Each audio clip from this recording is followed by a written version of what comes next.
Chapter 7 William Billy Richards. After his conversation with Way, William retired to the hotel room they used for sleeping. Like the rest of the rooms on this floor, and most likely all the other floors in this pathetic building, this one was nothing special. 2 double beds, a round table with 2 chairs, an ancient television sitting on a ratty dresser, and a small bathroom with a stall shower. All the furnishings were circa 1970, and they showed the wear and tear of all those years of neglect, along with a lack of cleaning. He took a quick shower to wash the grime of the scumbags he fought off, and he lay down on the bed closest to the window. Nobody in their right mind would pay for the view through the cloudy glass, but it had been his habit to always sleep in the bed closest to the window.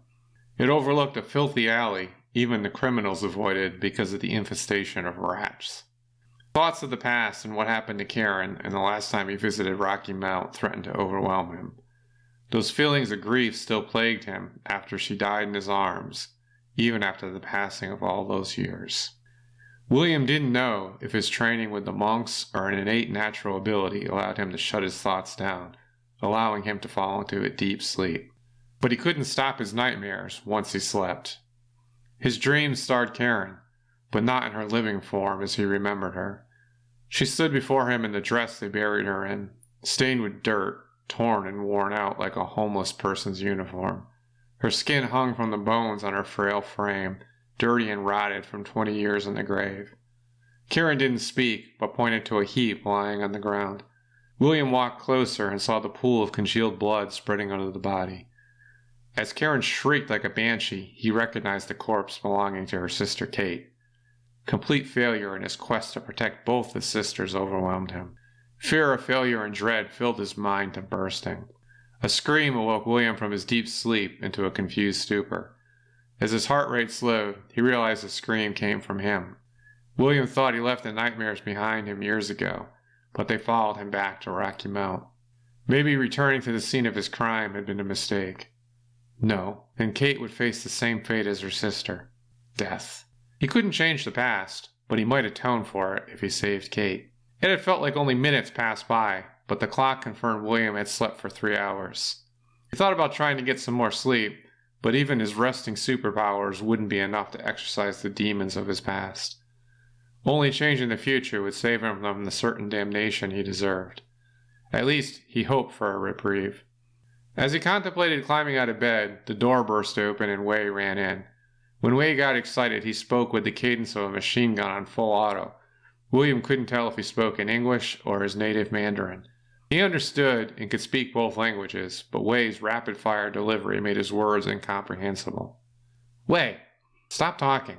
The lack of sleep is fogging my mind, and I can't understand a word you're saying.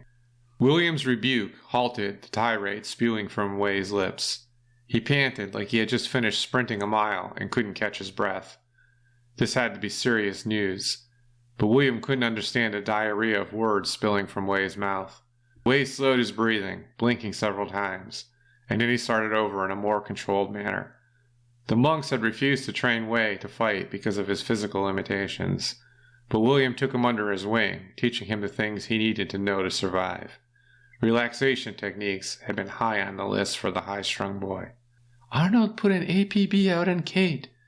He claims she murdered 5 people and then tried to burn the evidence. Her house and half the block burned down. Now this won't be an insurmountable problem because I have them hidden away. But then I intercepted the cell phone call from the hotel. He pulled his phone from his pocket, opening an app on his home screen.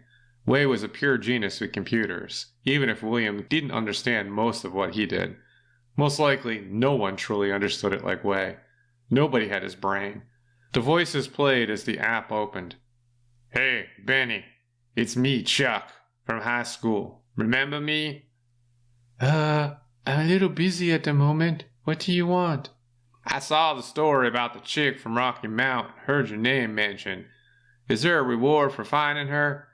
What do you know, Charles? Cut to the chase. I see. Just like old times back at Rocky Mount High School. Those were the days. If you have any information, give it to me now or stop wasting my time. I don't have time to discuss old times with you. Yeah, sorry, LT. I'm the concierge at the Tri-Cities Luxury Hotel in New Haven. The woman and some guy checked in early this morning. Some bigwig paid the bill and sent me hush money electronically yesterday. But I'm doing the right thing now. That's why I called you. Do you want me to dial 911? No, I'll take care of it. You just keep your mouth shut and keep a lookout for my men. What room are they in? 12077 on the 12th floor. It's a 2... The line went dead, cutting off the man's last words. William's nightmare unfolded before his eyes. He lost Karen as a teenager, and now it looked like he'd lose their sister. But he wouldn't let it happen. William would save Kate or die trying. I'll save you the details on the remaining calls. Arnold called Sergey to give him the news and then called a couple of rogue local cops to apprehend him at the hotel. I'm sorry, William. I thought the cash made Charles solid, but he turned on us.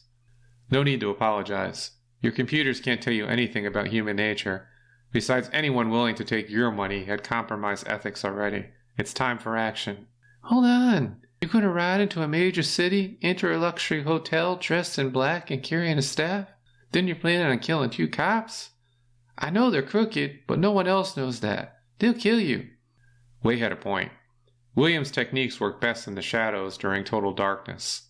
A man racing down the interstate highway on a black motorcycle dressed in black with a staff strapped to his back would attract attention. But what else could he do? Sergey filled the local police with his minions, so they couldn't call the police because who knew who would respond. Someone might kill Kate rather than save her from the crooked cops. Based upon the time, William would run into morning rush hour traffic, so the 50-mile trip would take a lot of time, even on the Hayabusa. William had to do something, refusing to throw in the towel. Besides his all-black clothing, William brought some urban camouflage. He reached for them, along with a set of throwing knives and a combat knife. Wei handed him the cellular communication set. The radio-based microphones wouldn't have sufficient range, and the cell unit would work anywhere a cell signal was present. Even though the staff was his most formidable weapon, William knew he had to leave it behind this time. His size would make him stand out enough without it strapped to his back.